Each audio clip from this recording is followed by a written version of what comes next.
So the frequency of your bowel movements can give you a lot of indications about what's going on with your digestion and what's going on with your health, really.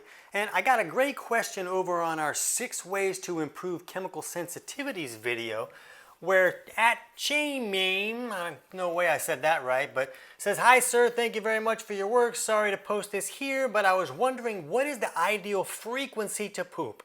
I've seen ranges from 1 to 3 a day or 2 to 3 times a week.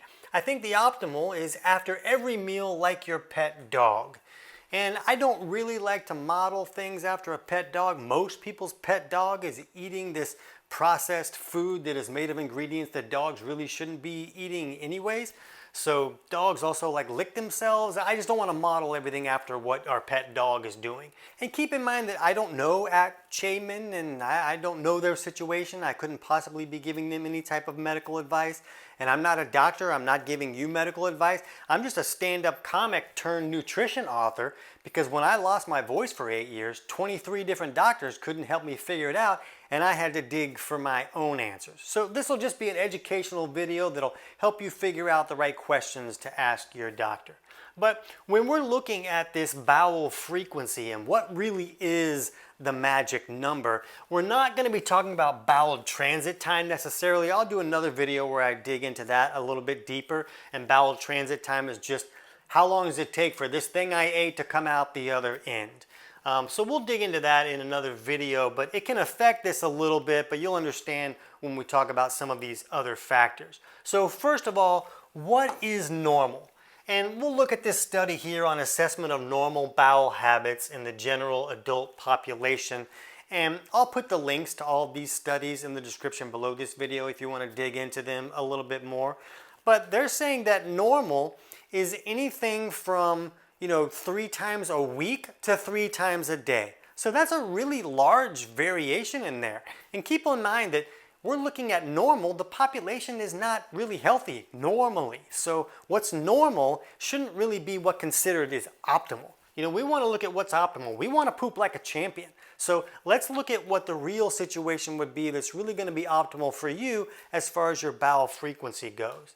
Because this other study here on the association of stool frequency and consistency with risk of all-cause and cause-specific mortality among U.S. adults, and they kind of looked at, well, how often does somebody poop each week, and then let's line up with who's just dying. So they kind of looked at that, and it kind of seemed like they saw that somewhere around 10 times a week was optimal if you just didn't want to die.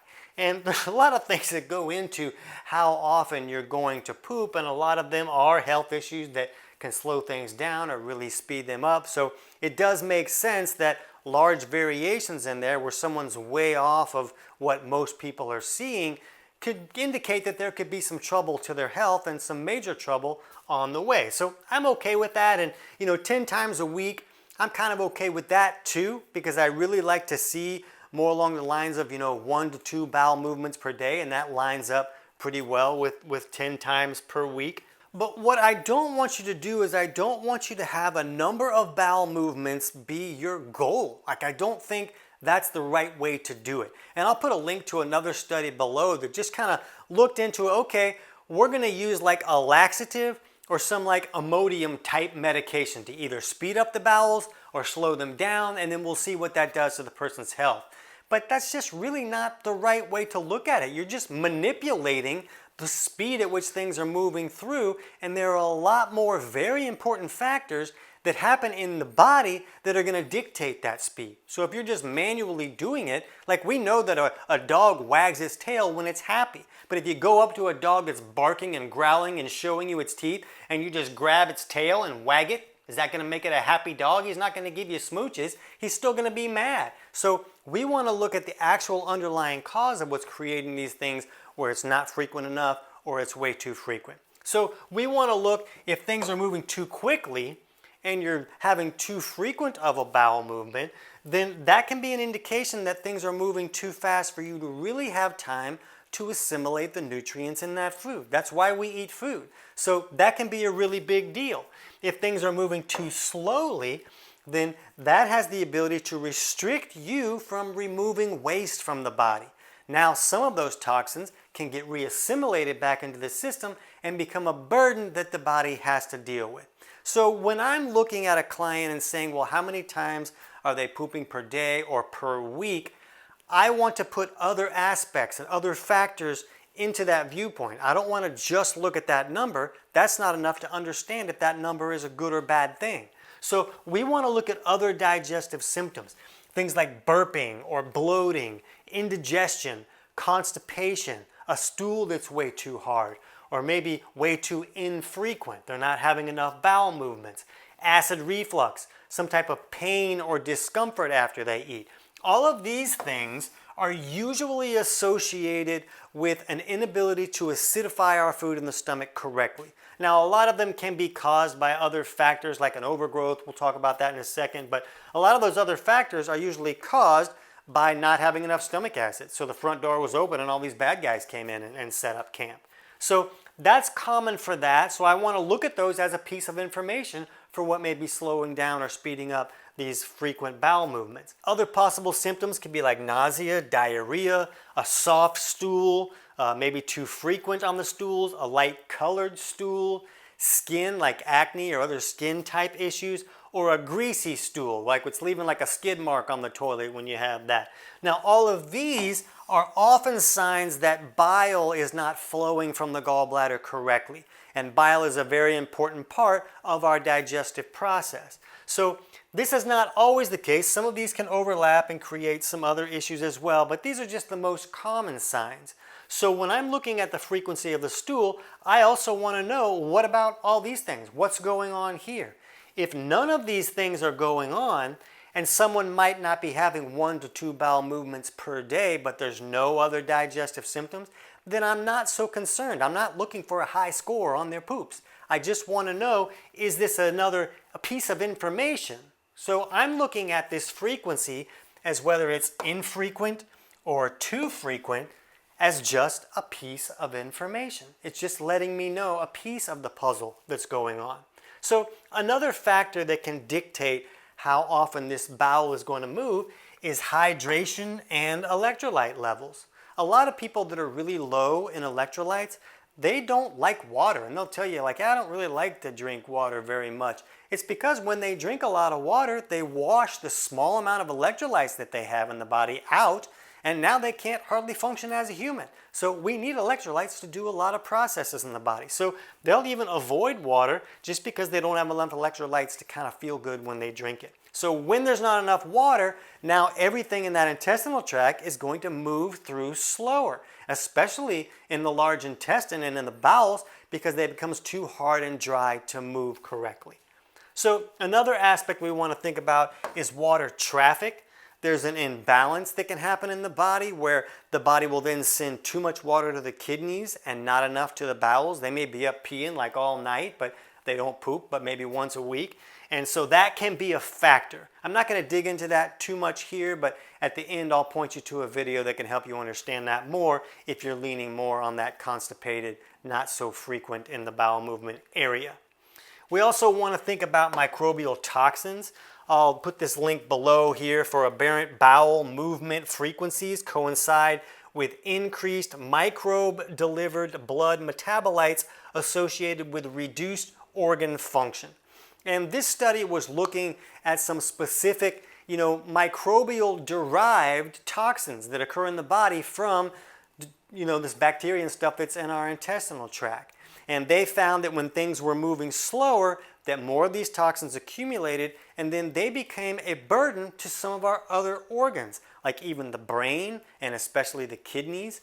When we're not removing waste correctly through the back door when we poop like a champion, if all that waste and toxins is not being removed, then the body will call on other organs. Hey, kidneys, can you help out? I know that you're just supposed to remove liquid waste, but I need help with some of these other toxins and things that I can't get out. Can you help out? And then the kidneys help out, and then that can create trouble for the kidneys. So this study was looking at, they wanted the stool to move a little bit faster and not to be on that slower side where it's maybe only 3 times a week because it had the ability to create trouble for other organs in the body. So I view that as a valid piece of information. I view that as an important thing to look at and an important thing for people to understand when their doctor tells them, lots of people only poop once a week. Well, it's a problem. It's creating trouble. We also want to think about a possible bacterial overgrowth. That has the ability to really slow things down by changing the pH of the intestinal tract, but it also has the ability for some people to really speed things up and almost create like a chronic diarrhea situation because the body's just trying to get these bad guys out any way that it can, almost like you had like a food poisoning type situation, but maybe at a lower intensity. You'll also hear about this gastrocolic reflex, which is like a reflex in the body. It's a connection from your stomach down to your colon, where when the stomach stretches, saying, hey, here comes food, then the colon's going to say, oh, okay, well, we're going to remove stuff to make room for this more food that's coming in. So it's almost like some people have to poop after every meal that they have. But when you dig into the information, you also see that they kind of blame this reflex on people that are having like chronic diarrhea type issues and IBS problems where it's way too frequent. Oh, well, this reflex is a lot higher in those people. But my viewpoint is that there are other malfunctions going on. I've talked about these in a lot of other videos where, even specific hormones that are supposed to signal other activities to take place, the hormones are not being activated because of malfunctions that are going on, or they're being overactivated because of other malfunctions that are going on. So I don't view that as, oh man, this person's gastrocolic reflex is all broken. There's usually other things going wrong that are speeding that up or slowing it down. But again, I'm not against someone having a bowel movement after every meal if these things are all going well, if they don't have other issues. When there's other symptoms going on, that's a sign that something is going wrong and it needs to be corrected. And we also want to think about diet variations here. Somebody might be doing like a carnivore diet, and maybe that is appropriate for their specific situation for the time period that they're doing it.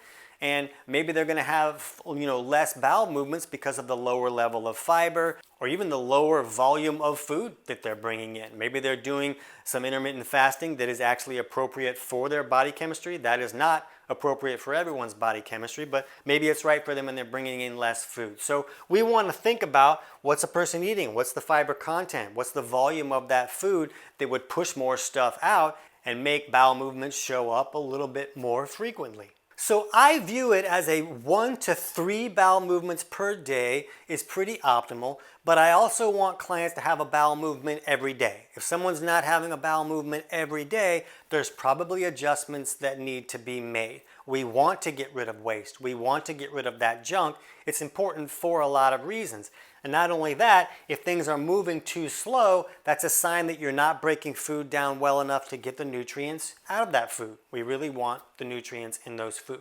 So if you're having any of these digestive symptoms at all, or maybe you're not having enough bowel movements or maybe too frequent of bowel movements, then we'll put a link in the description below for our totally free digestion course.